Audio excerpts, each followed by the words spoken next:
In fact, I was at a construction industry conference this past week, and one of the presenters told us that only 30 to 40% of careers actually require a college education. So why are we sending 100 or attempting to send 100% of students to the college path?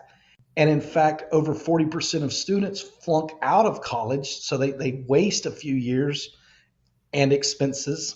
So as you alluded to, a college education is one education, and it's great and it's necessary for many careers. But there's also other careers that you can actually earn while you learn and while you gain that knowledge. So it's just an alternate. There's not one's better than the other one. They're just different, and we need to consider the differences so that we can apply what would be best for our future. Join me, Jeremy Swick, on Into the Unknown, a podcast that delves into the personal journeys, stories, and experiences of individuals across diverse professions. As a historian by trade, I firmly believe that our personal histories shape our present and offer valuable insights into our paths ahead. With that being said, let's get into it. On this episode of Into the Unknown, I am joined with a very special guest, Brian Brogen. How are you doing today, Brian? I'm doing great, Jeremy. How are you doing? You know, I can't complain. It's fall. It feels like this year has really flown by. Well, I told you I was in Central Florida. I tell everyone we get all 4 seasons in Florida. We get 2 weeks of fall, 2 weeks of winter, 2 weeks of spring. We never know when those 2 weeks are going to happen, and everything else is summer. I can imagine. Before living back in Wisconsin, I was in Atlanta for a while, and it never got too cold for me, but there was a couple days where it was rainy, and then the rest was kind of just hot. Hot Atlanta, that's right. So I love kicking off the show and just talking about the importance of networking. How are we actually connected? I believe we connected through a mutual LinkedIn acquaintance. Olivia just does such a great job of connecting people, and I always like to give her props because it's not just random people; it's people that she feels there's a good connection between, and it's just another avenue to share your story. That's correct. Yeah, Olivia has been great to know and get recommendations for my podcast and then be recommended for other podcasts. So you're right. She is a great source for that. Great connector. So I want to know that comic book issue number one, that origin story. Who are you, Brian? Well, I tell everyone that I barely graduated high school. In fact, I had to work a few community service hours to get those last credits to finish high school. And I needed a job, and I discovered a rewarding career in construction. So I began as a laborer in construction and spent 30 years in construction, have really enjoyed what I've learned and some of the credentials. I became a general contractor, a project management professional, and have really enjoyed meeting people in the construction industry and building some monumental buildings and working on crews that have done that. So Brian, you mentioned high school really wasn't your thing, and you did enough to get through. What drew you to construction other than needing a job, or was that the reason? That was the reason, was just needing a job. But I also discovered I liked working with my hands. I like seeing results. When you go out and start off in what we call a green field and you build a building, you pour the foundations, put the walls up, and then it becomes something people use in society. It's really rewarding to see that come to fruition. And I say I should have been born in Missouri, the show me state. I like to be shown how to do things and not just told or read how to do things. Brian, I love that you mentioned that because I think it's so important, and I think it's one of the real errors of education is it doesn't give everyone the opportunity to see how they learn best. Doing that rote memorization doesn't work for everyone. A lot of times it is being able to see or use your hands or kind of explore in that way. That's so true. In fact, Jeremy, about 10 years ago, I volunteered for the ACE Mentor program. That's architectural construction and engineering. The reason I did that was I discovered I like building people as much as building buildings.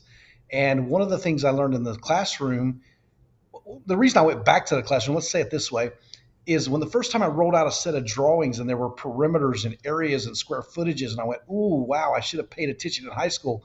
I had no idea that I would need those things. And I discovered that a lot of teachers, they spend their life in school and they give their lives to education, which is an amazing thing and a great sacrifice. But one thing they lack is real world experience to help students tie what they're learning to actual industry. And so that's why I see the need for business partners to come into the classroom and help these students tie what they're learning to an actual occupation. Brian, I appreciate you mentioned that because I think it actually helps the teacher as well. Because as you mentioned, they don't have that real world experience in construction, and it's usually, well, you're going to need to know this later, and it's tough to give a reason why other than a short little sentence on a word problem, you know. And again, that's no knock on them. They sacrifice their lives. In fact, most of them take money out of their own pockets to buy things for those students. But when we can help them and come and complement what they're teaching and say, hey, this is why you need this. In fact, writing bid letters and going to post bid meetings where you got to present that you're the best contractor, or maybe you're the best people to supply a widget, whatever that is, you got to have communication skills. You have to learn writing skills, all these things you should be learning. When for me, I just wasn't paying attention and didn't understand how it was going to relate to me in the future. Brian, I could not agree more. So my background is education. I have my master's in public history. I work in museums. I've worked in museums all over the country, and it's one of those things I love when I get a chance to talk to students that maybe aren't going in the museum field. Just how writing a cover letter, how to use LinkedIn, how to kind of use those real world tools that maybe they're not getting in the more traditional education, but it's just another supplement to help them kind of grow as people.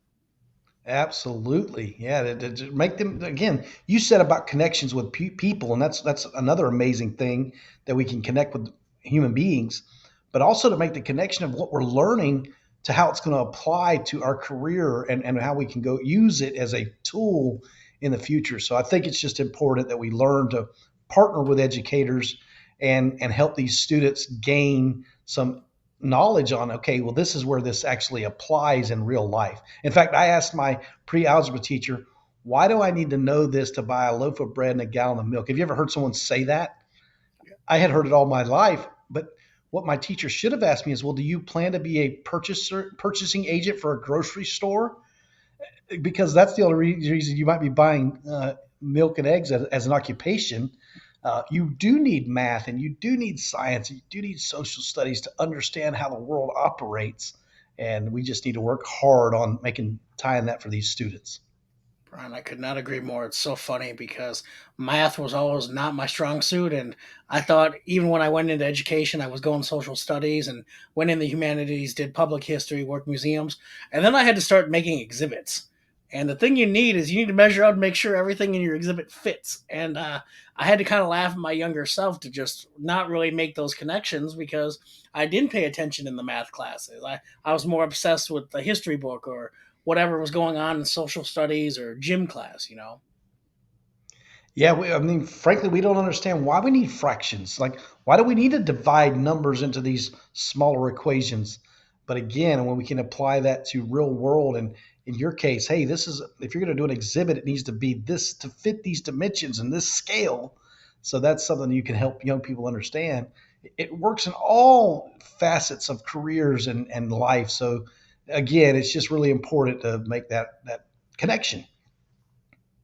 So, Brian, what you said mentioned a 30-year career. I assume you advanced throughout your career. What was that experience like?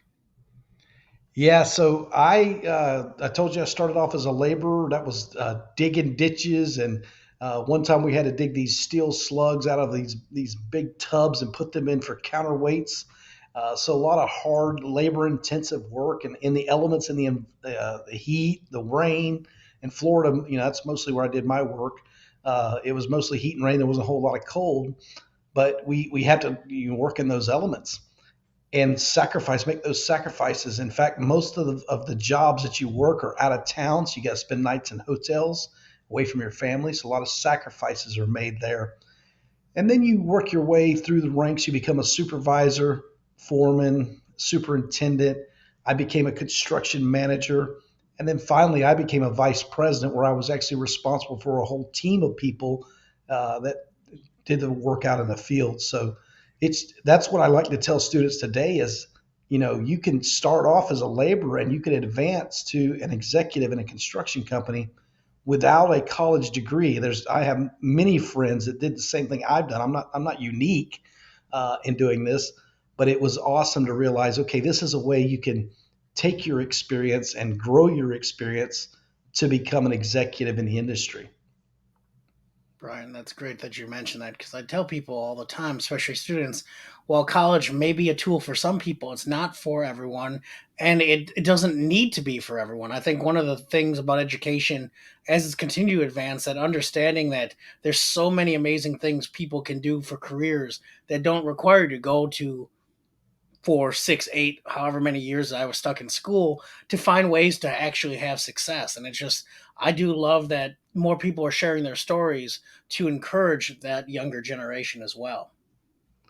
Well, Jeremy, I'm glad you bring that up. In fact, I was at a construction industry conference this past week, and one of the presenters told us that only 30 to 40% of careers actually require a college education.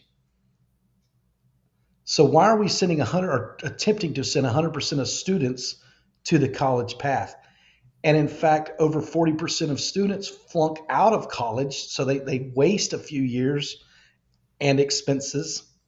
So as you alluded to, a college education is one education, and it's great and it's necessary for many careers. But there's also other careers that you can actually earn while you learn and while you gain that knowledge. So it's just an alternate. When I talk to parents about this, I want them to consider, hey, this is one option and this is another option. There's not one's better than the other one. Now it is better for some students depending on their situation and their experience and their background, but it's not like one is better than the other. They're just different, and we need to consider the differences so that we can apply what would be best for our future. I could not agree more. And it's always funny because when I have parents talk to me, they're like, "Hey, you should talk to my kid about school and what you went." I'm like, I don't know if you really want that answer because for the vast majority, you don't need it. And I was very fortunate in working at the hall. I worked at the Pro Football Hall of Fame, College Football Hall of Fame. Um, among other museums, and it was just like I was fortunate in the sense that I just kept doing what I needed to do to get done. But that's a very small population of people, even in the museum field. A lot of times they're working other jobs that really didn't require that education and still have seen great success. So I just appreciate you sharing that part with students as well. Yeah, I enjoy sharing that and just making them aware there are multiple options. If you go into a culinary career, you can do that working up through the ranks. You can start off as a dishwasher and work your way into the kitchen and become a master chef because of culinary experiences. So there's all types of opportunities to learn skills and equip yourself to be successful in life. And there's not just a one size fits all. Couldn't agree more. So on everyone's path, everyone's journey, you make a decision not really knowing the outcome. You could go east, you could go west. Can you give me a time in your life where you just made that decision and went for it? Well, here recently in the last 2 years, I left that it was a 28-year career. So this 2 years, I've been focused on helping businesses grow and develop their people. And I said, you know what? I had a very nice career. In fact, I told my son one day, I said, I'm not really sure why I left that cush job to come and do what I'm doing today, because it's hard. I have to sell my own work. I have to do my own proposals again. I have to try to find the next client, and but I do it because I love helping people grow and develop. And it was a risk that I've taken and I've enjoyed it. I've actually now been coast to coast helping businesses, typically construction companies or engineering firms, technical people can relate to my stories for training. But I help them improve their communication skills. I help them improve their culture and learn to be more productive for their team. So that's what we're doing today, and it was a huge risk that I took when I left that again. It was a pretty cush job, and I had it made. Really, no one told me what to do. I made my own schedule, set my own course, but I decided I wanted to go and try this as a second career, and that was a pivot for me. Brian, I appreciate you sharing that story. It's one of those things like I think sometimes when you've seen success, and as you mentioned, over 20 years of success, and maybe I can't speak for you, but it was almost like for you, what's next? I've done this, I've accomplished this, and I've grown, I've seen myself grow. But you kind of get to a point in your career, especially in that sense, and it's kind of, there's not a super duper VP, you kind of get to the point where you're like, all right, well, what should I do next? You said it, and in fact, I asked my executive coach that very question. I said, "Why am I even considering this? Like, it doesn't even make sense." And he said, "What you said is, I'm trying to conquer something new. I've been successful in that area. I probably could have done more, but now today I'm trying something new, and I'm trying to conquer this new thing and this new objective where I can help others. So it's a challenge, but I'm really enjoying it, and I'm learning new things, and that's what life's all about, right?" Always learning. I always strive to, whether it's not really in the classroom anymore, but reading the latest article or just trying to find and learn more about. For me, it's almost whatever I can get my hands on. It's really just the joy of learning. Yeah, learning is so much fun, and I think one of the Greek philosophers said to teach is to learn. And I tell many of my classroom workshops, I learned more today from you than you learned from me. And they're giving me great accolades. They're telling me what a great job I did and how they enjoyed it. But when I get a group of people together and I get to hear their experiences, I get to hear what they think about the content that I'm presenting to them, it just opens my mind and my ideas up to expand and do more. Brent, I appreciate you mentioning that because I think it is learning about other people's experiences. It's one of the reasons why I love working on the podcast that I have, is because I'm getting people's experiences left and right, and whether I realize it or not at the time, I'm applying it to my own life a week or 2 weeks down the road. It just kind of, oh, that's what Brian said, and it's just another way to make those connections. Absolutely. You and I share that. I've been podcasting for about 5 years now, and I have learned so much, and I've created so many connections. I can pick up the phone and call some pretty amazing best-selling authors and speakers because of the podcast. And every the more I learn, the less I know. The more I hear from other people, the more I experience and find out, well, man, what is this person? What are they struggling with? And how they overcome something. It just expands and makes me realize sometimes I'm the hurdles I have are so small compared to others when I hear what they've done and how they've been overcomers of things. Brian, could you tell us a little bit more about your podcast? So mine's the Build Your Success podcast. We're up to almost 200 episodes now. I started off for my first 100 episodes, I was doing a weekly podcast. When I transitioned to this new business, I went to every other week. And here in the past several months, I've been really focused on the construction industry and the trades industries, people's skilled trades, aviation, in construction and engineering, machine shops, those type of folks, this blue collar workforce, to hear about the leadership from those organizations and from those industries, because we just don't get, you hear about a lot about doctors and lawyers and all these really successful people, but there's some successes inside these other people that we just don't hear about. There's not as much glamour associated with it. So I like to highlight those folks and show that you can be successful in these blue collar careers.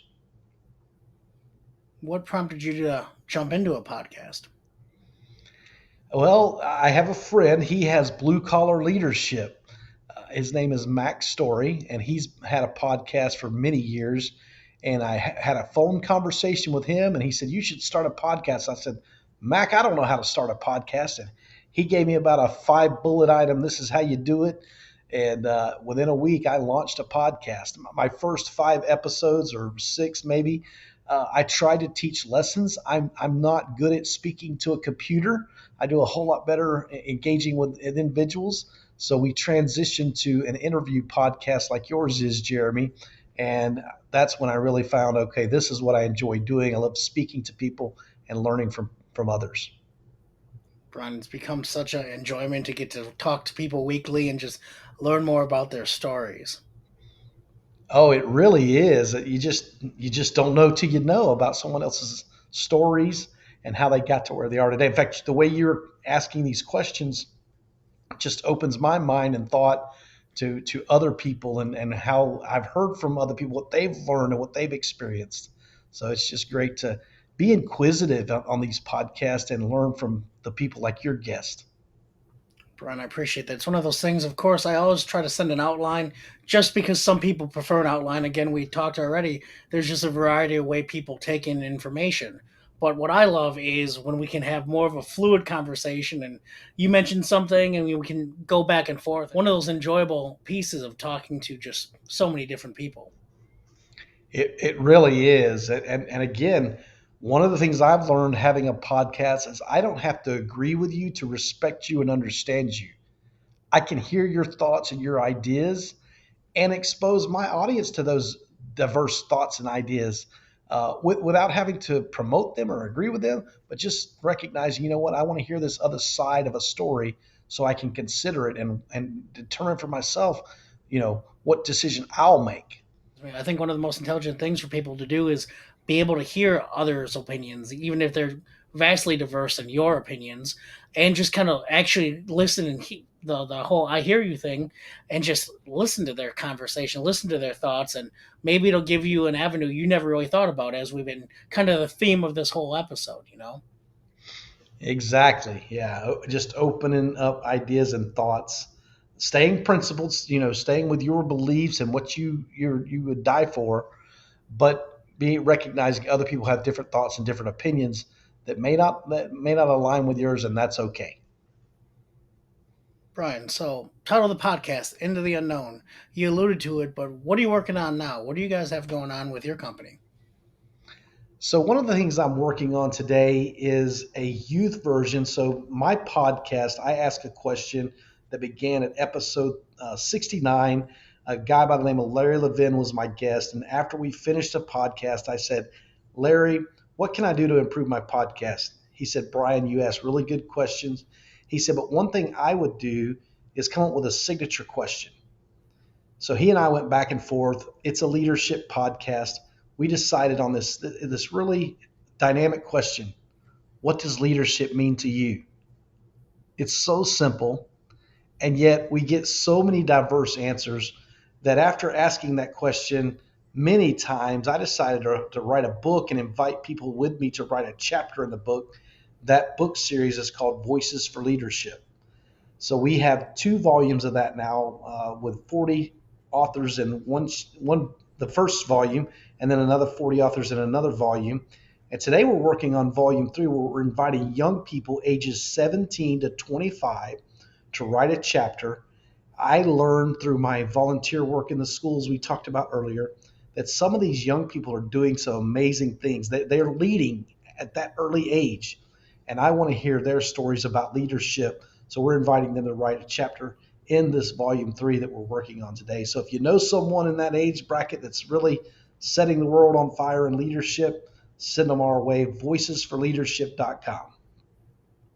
Brian, absolutely. I really appreciate you that, and that sounds like just a fascinating book series because, again, as we've kind of the whole theme of the podcast is just people have so many diverse perspectives, and as you mentioned, asking the same question, literally verbatim, will give you a world of different answers. I have learned that leadership is like DNA. We all lead differently and we're all led differently. Now, there are some common threads with leadership where people, servant leadership, example, leading by example, those are common threads. But Jeremy, you're going to lead differently than I am because you have a different experience and background than I do. And you're going to lead a different group of people than I lead well. So it's just awesome that so many people can lead differently and still get amazing results. Could not agree more. So if people want to find more about you, are you on social media? Where can people connect with you? I focus on LinkedIn, the professional social media. So if you want to find me there on LinkedIn. I engage daily on LinkedIn. Somehow, it's probably consistency, just doing every day. I've become a top 1% construction voice on LinkedIn. So if you want to have anything about construction, I may post something there. Also, I do leadership posts and communication posts. So that's where we're at. Please connect with me. I'd love to connect with you. Brian, thanks again for taking the time to talk with me today. I really do appreciate it, and I can't wait to see how your podcast continues to grow and just what's in store for you next. Jeremy, thanks for inviting me to be on the podcast and being inquisitive and making it easy to be a guest on your podcast. We'll talk soon. That was another fun episode of Into the Unknown. I truly appreciate you taking the time to listen. And if it provides you any value or entertainment, I would love if you shared it with others, liked, subscribed, and really just help the podcast grow. Again, tell a friend, tell a foe, just anyone who might enjoy hearing some stories of people's own journeys and what got them to where they are today. Till next time.